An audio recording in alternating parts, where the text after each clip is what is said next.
아, 아니야. 아니라고. 강남의 한 대학병원 복도. 정막을 깨는 처절한 비명이 울려 퍼졌습니다. 지나가던 간호사들과 환자들이 소스라치게 놀라 멈춰 섰지만 나는 그들의 시선 따위는 안중에도 없었습니다. 내 손에 쥐어진 하얀 종이 한 장. 그 얇은 종이가 내 30년 인생을 갈기갈기 찢어발기고 있었습니다. 검사 결과 친자 관계 성립 안 됨. 어머니 제발 진정하세요. 여기가 병원이라는 거 아시잖아요. 사위가 내 어깨를 붙잡았지만 나는 그의 손을 짐승처럼 뿌리쳤습니다. 30년입니다. 내 배 아파 나은 줄 알고 내 뼈를 깎고 살을 녹여 키운 딸입니다. 유학 보내고 좋은 집안에 시집 보내고 이제는 번듯한 의사 사위까지 봐서 동네방네 자랑하고 다녔던 내 딸 혜진이가 내 딸이 아니랍니다. 어디서부터 잘못된 걸까? 내 기억 속의 시간들이 거꾸로 휘몰아치기 시작했습니다. 불과 일주일 전만 해도 나는 세상에서 가장 행복한 엄마였습니다. 혜진이가 갑자기 복통을 호소하며 쓰러졌을 때도 그저 과로겠거니 했습니다. 하지만 응급실에서 들려온 소식은 절망적이었습니다. 혜진 씨 간 수치가 너무 높아요. 급성 간부전입니다. 당장 이식이 필요할 수도 있어요. 사위의 말에 나는 망설임 없이 소리쳤습니다. 내 간을 줄게. 내 딸인데 뭐가 걱정이야. 당장 검사해줘. 남편도 나도 혜진이를 살리겠다는 일념 하나로 온갖 검사를 다 받았습니다. 그런데 수술을 준비하던 사위의 표정이 시간이 갈수록 어두워졌습니다. 그리고 며칠 뒤 사위가 나를 조용히 원장실로 불렀습니다. 어머니, 혜진이 혈액형이 O형입니다. 그래, 그게 어때서? 얼른 수술 날짜나 잡아. 어머니는 O형이고 아버님은 B형이시잖아요. 두 분 사이에서 O형 아이가 나오는 건 의학적으로 거의 불가능에 가깝습니다. 그때만 해도 나는 사위의 말을 헛소리로 치부했습니다. 이 사람이 지금 무슨 소리를 하는 거야? 혜진이가 누굴 닮았는데?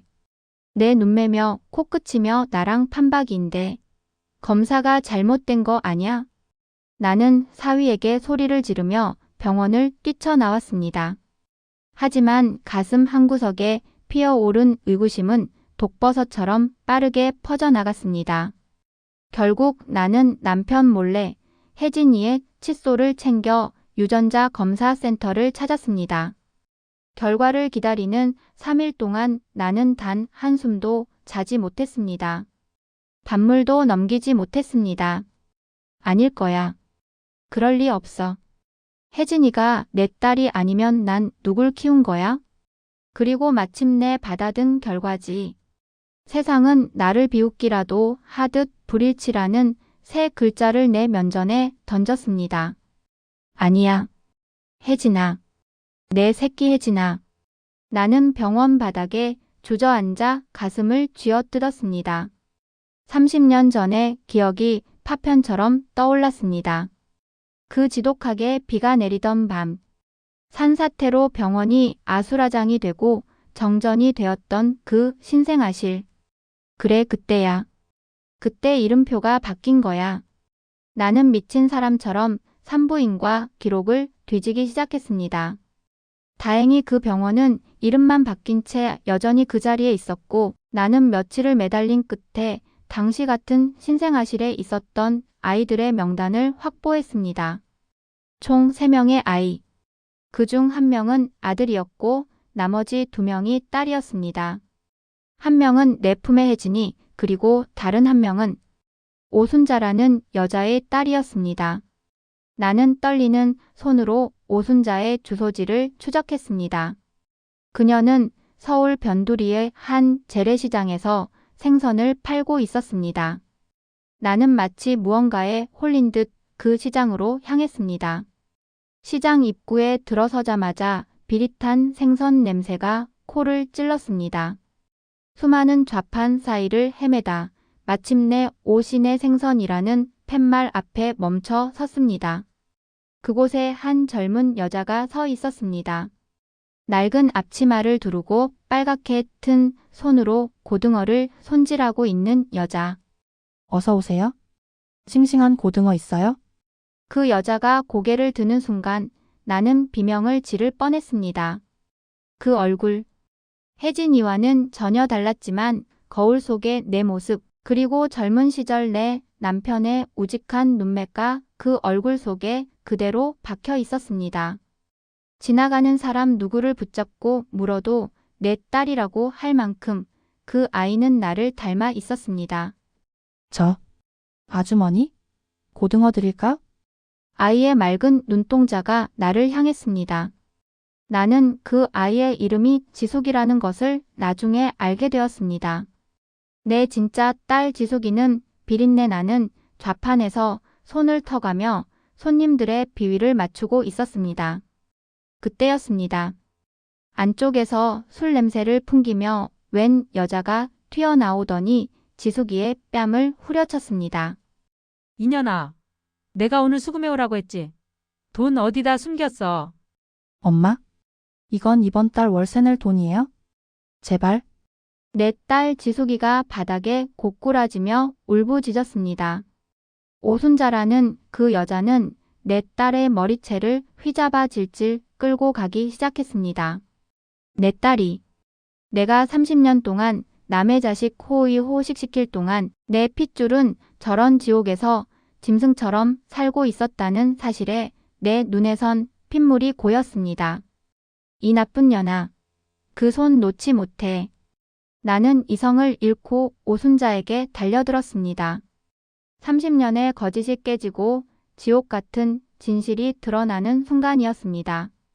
시장 골목에서 지숙이의 머리채를 휘잡고 흔들어대는 오순자의 손을 본 순간 내 안에 무엇인가가 무너져 내렸습니다. 30년 동안 곱게만 키운 혜진이에게는 상상도 할 수 없었던 일이 내 진짜 핏줄인 지숙이에게는 일상이었습니다. 비릿한 생선 냄새와 억척스러운 고함이 가득한 시장 바닥에서 내 딸은 사람이 아니라 짐승처럼 다뤄지고 있었습니다. 이 나쁜 년아. 그 손 놓지 못해. 내가 감히 누굴 건드려. 나는 나도 모르게 괴성을 지르며 오순자에게 달려들었습니다. 평생 남에게 큰 소리 한 번 안 치고 우아하게 살아온 박 여사는 그곳에 없었습니다. 나는 미친 듯이 오순자의 팔을 밀쳐냈습니다. 당황한 오순자가 뒤로 나자빠졌고 바닥에 엎드려 울던 지숙이가 겁에 질린 눈으로 나를 쳐다봤습니다. 누구세요? 아주머니 왜 그러세요? 지숙이의 떨리는 목소리가 가슴을 후벼 팠습니다. 뺨은 빨갛게 부어올랐고 손등은 생선 가시에 찔리고 물에 불어 엉망이었습니다. 나는 그 엉망인 손을 덥석 잡았습니다.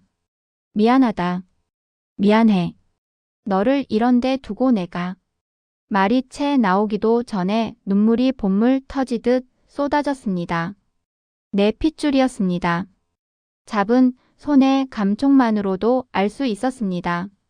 두툼한 손마디, 투박한 손톱 모양. 30년 전 세상을 떠난 우리 아버지의 손을 꼭 닮은 내 진짜 딸. 그런데 그때였습니다. 바닥에서 일어난 오순자가 나를 향해 삿대질을 하려다 내 얼굴을 정면으로 마주한 순간이었습니다. 아, 당신, 오순자의 입에서 짧은 탄식이 흘러나왔습니다. 단순히 누구냐고 묻는 사람의 표정이 아니었습니다. 마치 귀신이라도 본 듯 혹은 절대 마주치지 말아야 할 사람을 마주친 듯 동공이 사정없이 흔들렸습니다. 그녀는 내 옷차림, 내 얼굴을 후러내리며 뒷걸음질을 쳤습니다. 왜 당신이 여기? 그 짧은 한마디. 그게 내 머릿속에 번개 같은 의구심을 심었습니다. 보통 사람이라면 당신 누구야?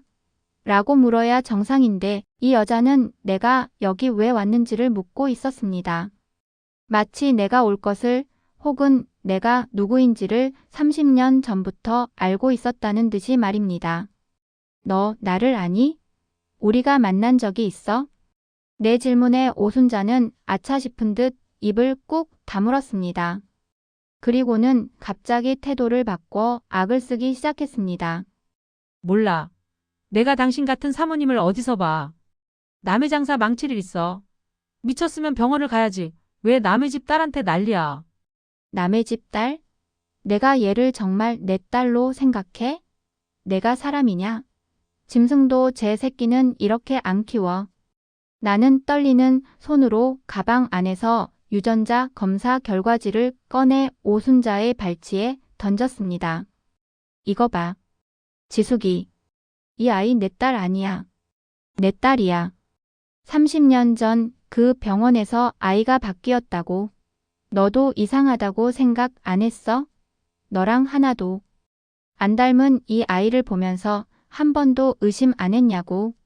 내 일갈의 오순자는 서류를 줍지도 못한 채 바닥에 떨어진 혜진이의 사진을 멍하니 쳐다봤습니다. 값비싼 명품 옷을 입고 화사하게 웃으며 하기를 따던 혜진이의 모습. 오순자의 눈엔 경악보다 탐욕과 안도가 뒤섞인 기묘한 빛이 스쳤습니다. 이 아이가 그렇게 잘 컸어? 의사 집안으로 시집도 가고? 그 말은 내 확신의 쐐기를 박았습니다. 지숙이가 내 딸이라는 사실에 놀라는 게 아니라 자기 딸인 혜진이가 부잣집에서 잘 컸는지를 확인하고 있었으니까요.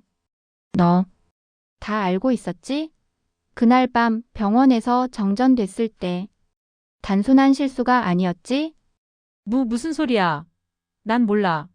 난 그냥 간호사가 주는 대로 받았을 뿐이야. 오순자는 비명을 지르며 뒷걸음질을 쳤지만 이미 늦었습니다. 그녀의 구차한 변명은 오히려 독이 되어 돌아왔습니다. 당시 병원 기록에 따르면 오순자는 퇴원 직후 연고지도 없는 이곳으로 야반도주하듯 이사를 왔습니다. 그리고 30년 동안 단 한 번도 아이의 혈액형이나 출생에 대해 의문을 제기하지 않았죠. 마치 모든 것을 미리 계획했던 사람처럼 말입니다. 지숙아, 이리 온. 엄마랑 가자. 나는 지숙이를 끌어당겼습니다. 하지만 지숙이는 나를 세게 밀쳐냈습니다. 그녀의 눈엔 원망과 슬픔, 그리고 극도의 혼란이 뒤섞여 있었습니다. 싫어요? 갑자기 나타나서 이게 무슨 소리예요? 나한테는 이 생선 비린내 나는 시장이 집이고 나 때리는 이 여자가 엄마예요? 30년 동안 어디 있다가 이제야 나타나서 내 인생을 헤집어 놓냐고요? 지숙이는 울면서 시장 골목으로 뛰어 들어갔습니다. 나는 그 뒷모습을 보며 심장이 도려나가는 고통을 느꼈습니다. 나는 고개를 돌려 오순자를 쳐다봤습니다. 그녀는 어느새 혜진이의 사진을 챙겨 들고 도망가려 하고 있었습니다. 도망가봐, 오순자. 내가 저지른 그 끔찍한 죄, 내가 하나하나 다 밝혀낼 거야. 내 자식인 혜진이가 누리는 그 모든 영광이 사실은 내 딸 지숙이의 피눈물이었다는 거 세상 사람들이 다 알게 할 테니까. 나는 그 길로 법무법인을 향했습니다. 30년 전 그 병원의 간호사들 그리고 오순자의 행적을 이잡듯 뒤지라고 지시했습니다. 그리고 이제 내 품에서 공주처럼 자랑 가짜 딸 혜진이를 마주할 시간입니다. 그 아이는 과연 이 진실 앞에서 어떤 얼굴을 할까요? 집으로 돌아오는 길, 차 안의 공기는 얼음장 같았습니다. 내 옆자리에 앉아있는 혜진이. 30년을 내 목숨보다 아끼며 키운 내 딸.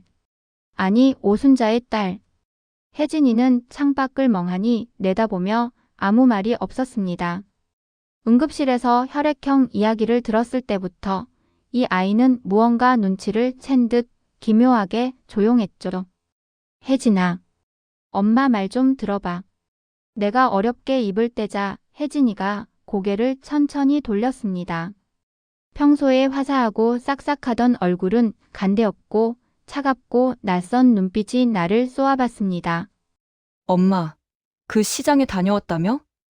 거기서 누굴 만났어? 생선 파는 계집애 만났어? 나는 운전대를 잡은 손에 힘을 주었습니다. 계집애라니. 제 부모의 죄 때문에 30년을 지옥에서 보낸 내 진짜 딸을 향해 혜진이는 벌써부터 나를 세우고 있었습니다. 혜진아, 너도 다 들었지? 병원에서도 그렇고 유전자 검사 결과도 나왔어. 너랑 나는 아니, 난 안 믿어. 그런 종이 조각 따위가 뭐가 중요해? 내가 엄마 딸로 산 게 30년이야. 나 의사 사모님이고. 이 집안 외동딸이야. 어디서 굴러먹던 시장 바닥 산 것이 내 자리를 넘봐. 혜진이는 소리를 지르며 가방을 집어 던졌습니다. 그 눈에서 뿜어져 나오는 탐욕과 이기심은 오늘 시장에서 본 그 여자 오순자의 눈빛과 소름 끼치도록 닮아 있었습니다. 피는 못 속인다는 말이 가슴을 빗으로 찌르더군요. 그날 밤 혜진이는 내가 잠든 줄 알고 집을 빠져나갔습니다. 나는 예감이 좋지 않아 조용히 그 뒤를 쫓았습니다. 혜진이가 향한 곳은 낮에 다녀왔던 그 시장 지숙이의 낡은 단칸방 앞이었습니다. 야, 오지숙. 나와. 혜진이는 지숙의 집 문을 발로 걷어찼습니다. 잠을 자다 놀라 나온 지숙이가 혜진을 바라봤습니다. 화려한 명품 코트를 입은 혜진과 구멍난 티셔츠를 입고 겁에 질린 지숙. 30년 만에 마주한 두 아이의 모습은 너무나 극명한 대비를 이뤘습니다. 누구세요? 내가 그렇게 탐내던 자리를 30년 동안 누린 사람이다. 내가 박 여사 딸이라고? 웃기지 마. 내 주제를 알라고. 너 같은 게 우리 엄마 근처에 얼씬거리면 내가 가만 안 둬. 혜진이는 가방에서 수표 몇 장을 꺼내 지숙의 얼굴에 뿌렸습니다. 이거 줄 테니까 내일 당장 어디론가 사라져. 우리 엄마 마음 약해서 너 같은 불쌍한 애 보면 돈이라도 주려고 하는 거니까 착각하지 말고. 내 엄마는 저기 술 퍼먹고 누워있는 오순자야. 내 피엔 생선 비린내가 흐른다고. 지숙이는 바닥에 떨어진 수표를 보며 하얗게 질린 얼굴로 바르르 떨었습니다. 난 그 자리에 가겠다고 한 적 없어요? 당신이 누군지 모르겠지만 나한테도 내 삶이 있다고요? 삶. 그게 삶이야? 하루 종일 생선. 비늘 긁어서 입에 풀칠하는 게? 내가 나타나서 내 인생 망치면 난 너 죽여버릴 거야. 알았어? 혜진이의 표정은 악마 같았습니다. 30년 동안 내가 본 그 착한 딸은 어디로 간 걸까요? 자신의 기득권을 지키기 위해 제 부모 때문에 희생된 진짜 딸을 짓밟는 모습에 나는 어둠 속에서 입술을 깨물며 눈물을 삼켰습니다. 나는 더 이상 지켜볼 수 없어 어둠 속에서 걸어 나갔습니다. 혜진아, 그만해. 내 목소리에 두 아이의 시선이 동시에 나를 향했습니다. 혜진이는 당황한 듯 잠시 멈칫하더니 이내 내 팔을 붙잡고 매달렸습니다. 엄마. 내가 얘 혼내주고 있었어. 얘가 엄마 돈 뜯어내려고 수작 부리는 것 같아서. 나는 차갑게 혜진의 손을 뿌리쳤습니다. 그리고 바닥에 고꾸라진 지숙이를 일으켜 세웠습니다. 지숙이의 차가운 손이 내 손에 닿자 가슴이 찢어지는 것 같았습니다. 혜진아, 너 방금 내 입으로 그랬지? 이 아이피엔 생선 비린내가 흐른다고. 아니, 틀렸어. 이 아이피엔은 내 피가 흐르고 있어. 그리고 내 몸에 흐르는 그 피가 바로 저 오순자의 피다. 내 말에 혜진의 얼굴이 일순간 무너져 내렸습니다. 엄마. 어떻게 나한테 그런 말을 해? 내가 엄마한테 어떻게 했는데. 그래, 넌 내 딸로 30년을 살았지. 하지만 넌 오늘 내 본성을 보여줬어. 내 엄마 오순자가 저지른 그 악랄한 짓을 너도 똑같이 하고 있구나. 나는 지숙이를 감싸 안으며 혜진을 똑바로 응시했습니다. 이제 정해졌다. 지숙이는 내 집으로 들어갈 거다. 그리고 혜진아, 너는 내가 그토록 혐오하던 그 생선 비린내 나는 내 엄마 집으로 돌아가야겠다. 혜진이는 믿기지 않는다는 듯 비명을 지르며 바닥에 주저앉았습니다. 하지만 그 비명은 더 이상 내 가슴을 울리지 않았습니다. 내 진짜 딸이 30년 동안 흘린 눈물에 비하면 혜진의 비명은 사치에 불과했으니까요. 그때였습니다. 어둠 속에서 오순자가 비틀거리며 나타나 혜진을 발견하고 눈이 번쩍 뜨였습니다. 어머, 내 딸? 내가 내 딸 혜진이니? 아이고 내 새끼. 역시 부잣집에서 커서 그런지 때깔부터 다르네. 오순자가 혜진에게 달려들어 껴안으려 하자 혜진이는 비명을 지르며 오순자를 밀쳐냈습니다. 저리 치워. 이 더러운 손 치우라고. 당신이 무슨 내 엄마야. 뒤엉킨 내 여자. 30년 전의 비극이 드디어 한자리에서 폭발하고 있었습니다. 그날 밤 시장 골목에서 벌어진 소동 이후 내 머릿속은 온통 한 가지 의문으로 가득 찼습니다. 단순히 정전 때문이었을까? 아무리 아수라장이었다 해도 병원에서 아이의 이름표가 그렇게 감쪽같이 뒤바뀔 수 있는 것일까? 오순자가 혜진이를 보고 지었던 그 탐욕스러운 미소와 지숙이를 대하던 그 익숙한 학대. 그것은 우연의 산물이라기엔 너무나 필연처럼 느껴졌습니다. 나는 뜬 눈으로 밤을 지새우고 이른 아침부터 30년 전 그 산부인과를 다시 찾았습니다. 이제는 폐업 직전의 낡은 요양병원이 되어버린 그곳의 지하 창고를 뒤져 당시 근무했던 간호사들의 명단을 확보했습니다. 수소문 끝에 경기도 외곽에서 작은 식당을 운영하고 있다는 당시 수간호사 이 씨를 만날 수 있었습니다. 30년 전 그 여름밤 말씀이시군요. 잊을 수가 없죠. 산사태의 정전에 정말 지옥 같았으니까요. 이 씨는 찻잔을 만지며 먼 곳을 응시했습니다. 나는 떨리는 목소리로 본론을 꺼냈습니다. 그날 밤 신생아실에서 이름표가 바뀐 아이들이 있었습니다. 단순히 사고였을까요? 혹시 수상한 점은 없었나요? 내 질문에 이 씨의 손이 미세하게 떨렸습니다. 그녀는 한참을 망설이다가 마치 평생의 짐을 내려놓듯 입을 열었습니다. 사실 그때 사고 직후에 이상한 점이 하나 있었어요. 정전이 되고 아이들을 대피시키기 직전에 오순자 씨가 신생아실 근처를 서성이는 걸 봤거든요. 원래 산모는 출입 금지인데 자기가 배가 너무 아파서 간호사를 부르러 왔다고 둘러대더군요.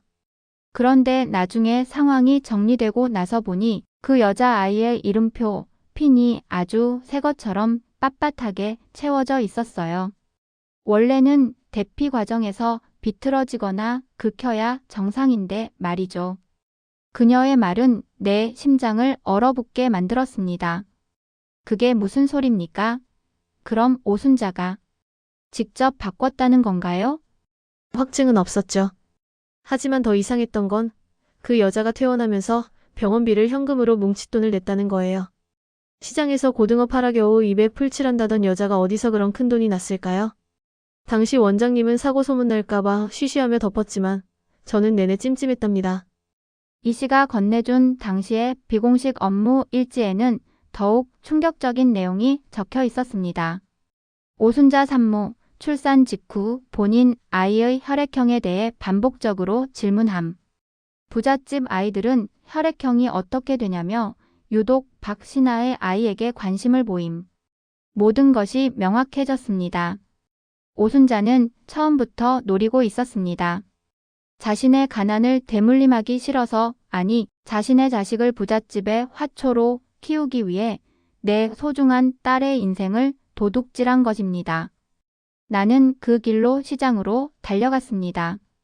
오순자는 혜진이가 던져준 수표를 챙겨 술판을 벌이고 있었습니다. 나는 그녀의 술상을 발로 차 엎어버렸습니다. 오순자, 너 30년 전 그날 내가 무슨 짓을 했는지 다 알아냈어. 수간호사가 다 증언했어. 내가 신생아실 잠입해서 이름표 바꾼 거. 오순자는 술기운에 벌건 눈을 치뜨며 비웃었습니다. 증거 있어. 30년 전 일인데 누가 믿어줘. 난 그냥 주는 대로 키운 쟤밖에 없어. 아니, 너는 죄를 지었어. 내 딸 지숙이여 30년을 도둑질했고 내 딸을 내 품에 심어놓고 우리 집안의 고열을 빨아먹게 했지. 너는 유괴범보다 더 악질이야. 나는 오순자의 멱살을 잡고 시장 바닥으로 끌어냈습니다. 지수가 이리 나와봐. 이 여자가 한 짓을 똑똑히 보라고. 가게 안에서 겁에 질려 나오던 지숙이가 우리를 마주했습니다. 그리고 그때 내 전화를 받고 달려온 혜진이도 그 자리에 있었습니다.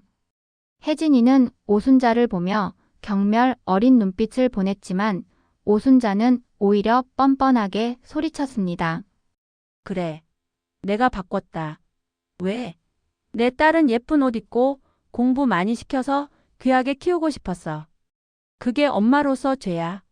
덕분에 내 딸 혜진이는 공주처럼 잘 컸잖아. 그럼 너도 고마워해야지. 증거 있어. 30년 전 일인데 누가 믿어줘. 난 그냥 주는 대로 키운 쟤밖에 없어. 그래. 내가 바꿨다. 왜? 내 딸은 예쁜 옷 입고 공부 많이 시켜서 귀하게 키우고 싶었어.